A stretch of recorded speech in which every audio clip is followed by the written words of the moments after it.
As Mozambique works to rebuild after the devastation caused by the two major cyclones, authorities are also encouraging trade and investment in the country. Joining me now is the ambassador of Mozambique to the United States, Carlos dos Santos. Ambassador dos Santos, welcome to Africa 54. Thank you. Thank you for having me. It's great for you to be here. First of all, let me ask you where things stand in terms of the recovery process in general.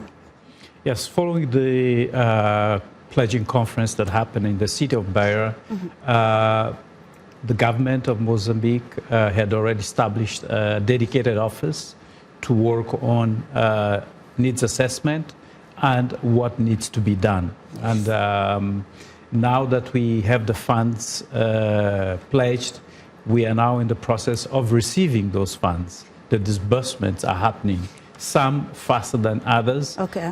We have the World Bank, which has a big office in Mozambique that is providing funds. The United Nations is providing funds, okay, and bilateral partners. And all of those are working with this dedicated office to make sure that they start rebuilding schools, hospitals, bridges, and make sure that communications can start to happen. And this is happening. And So we saw the report about food insecurity. Yes. What is the government doing? Because as the report says, the time frame between October and February will be critical.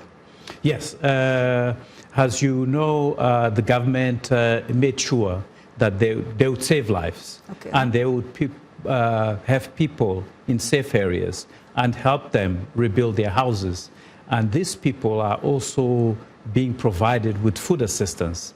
But beyond that, the government is working with partners, World Food Program, other agencies, development aid agencies, to make sure that peasants that can farm receive seeds in good time, okay, so that they prepare the next season.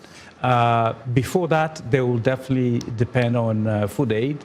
And this is something that the government has been working on, and the Institute for Disaster Management, yes, has been working on contingency measures, and dedicated funds are provided to assist the people who will be needing help in food aid. Because when we hear about money, about funds, $3.2 billion is what Mozambique has asked for to help in this process. $1.2 billion were raised. There are people behind. When we talk about numbers, data, there are people. How does this money trickles down to the people?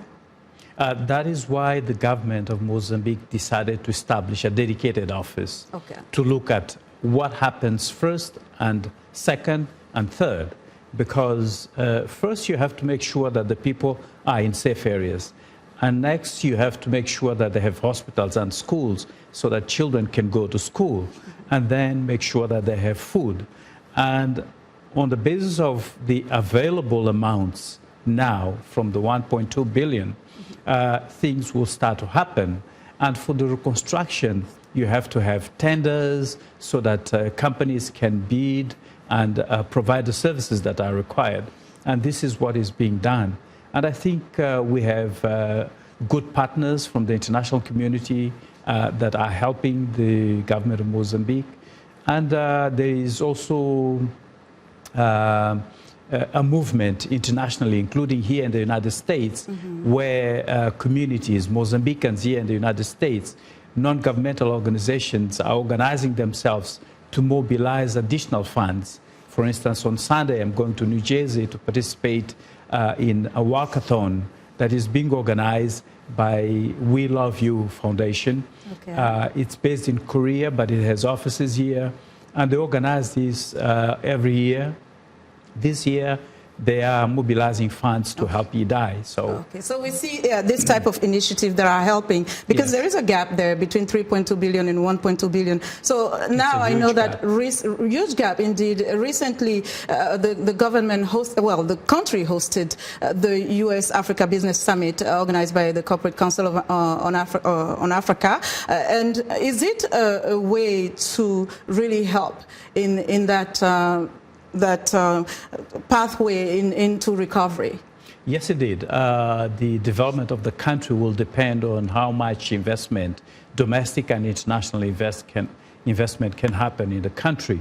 And the government of Mozambique co-organized the U.S.-Africa Business Summit with the Corporate Council on Africa, precisely to bring investors from all over Africa, from the United States, to discuss investment opportunities for Mozambique, but also for the continent at large.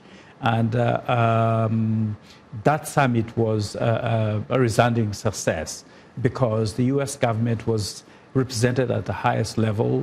We had the Deputy Secretary for Commerce, we had the administrator of USAID looking at the link between development projects and business to make sure that they go in tandem.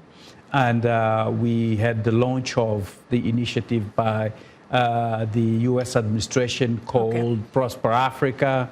And all of these initiatives are going to help not only Mozambique, but the whole continent of Africa. And quickly, Ambassador, before we wrap, what sectors are favorable at this stage in terms of investing in Mozambique? The government of Mozambique decided on 4 specific sectors: agriculture, agribusiness, energy, tourism, infrastructure development. And we can add others like fisheries and financial services. Ambassador, we have to leave it there. Thank you so much for joining us today. Thank you. It's a pleasure.